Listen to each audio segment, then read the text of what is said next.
that Bronco game, I've never seen anything like it in the history of my life as an NFL fan, and I bet you haven't either.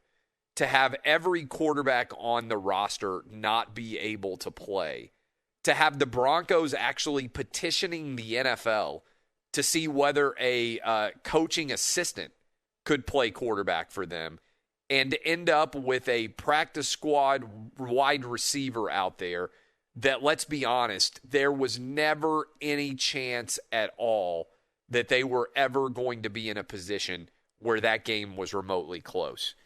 And look, there's a lot of talk about Drew Brees' health and everything else. The Saints are now 7-0 without Drew Brees. And before I get back to the Broncos, I do think we can talk some about the culture and the overall talent that Sean Payton has built around this team in New Orleans, such that even when Drew Brees is out, they went 5-0 last year with Teddy Bridgewater. They've gone 2-0 now with Taysom Hill. But really, all the Saints had to do was line up and play defense. I don't know that I've ever seen a game before where I have thought to myself, I don't know if the Broncos could win this game, even if the Saints had never had to run an offensive play. I think they would have won this game, right? I mean, even if the moment they had got it punted to them, they had to punt it back on the next play almost. I think they would have turned over. Maybe you could say they would have gotten tired eventually, and maybe that would have happened. But there was no ability to move the football at all for the Broncos. And effectively, as soon as they had all of their quarterbacks tapped out because of COVID contact tracing, it was done. And the thing that stood out to me about it, and I'm sure we're going to talk about this some as we move on throughout the week, is what happens if this occurs in the playoffs? Some people say, well, what happens if it happens in the Super Bowl? And we've talked about that for a while. I think they could adjust some things in the Super Bowl. Like, I don't think they would allow a Super Bowl team to play a game with a practice squad wide receiver at quarterback. I think there would be a system in place to potentially push back the start of the Super Bowl until you could have an ordinary game be played. But I do think this is a challenge going forward as you think about the playoff scenarios, because there are going to be 14 different teams at a minimum that are advancing to the NFL playoffs. And there might end up being 16 before all is said and done. You know, we've got the game on Tuesday between the Ravens and the Steelers, and it seems like they're going to try. The NFL is basically committed to trying to stay on the existing schedule right now.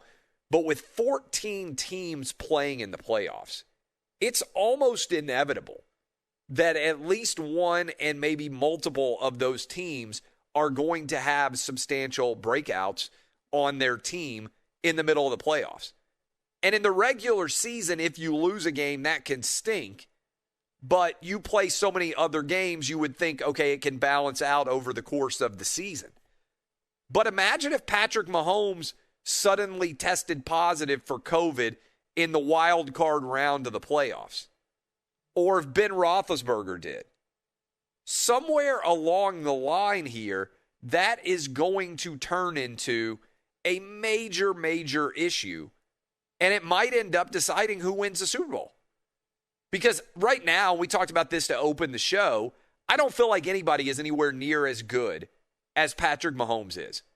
He's by far, in my opinion, the best quarterback in the NFL, and that offense of the Chiefs, when they are rolling with Tyreek Hill and Travis Kelce and Clyde Edwards-Helaire, and they are firing on all cylinders like they often are, it's virtually impossible to stop them. But it's all predicated on having Patrick Mahomes. What happens if in the wild card round of the playoffs, suddenly Patrick Mahomes tests positive for COVID and he's not playing?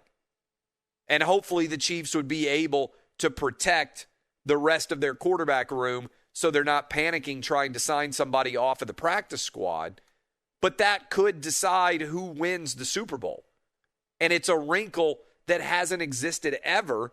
And the chances are it's going to happen for somebody once the postseason actually gets here. Somebody is going to get Denver Broncoed, and it's going to be a total wild card about their scenarios and the situation that they find themselves in.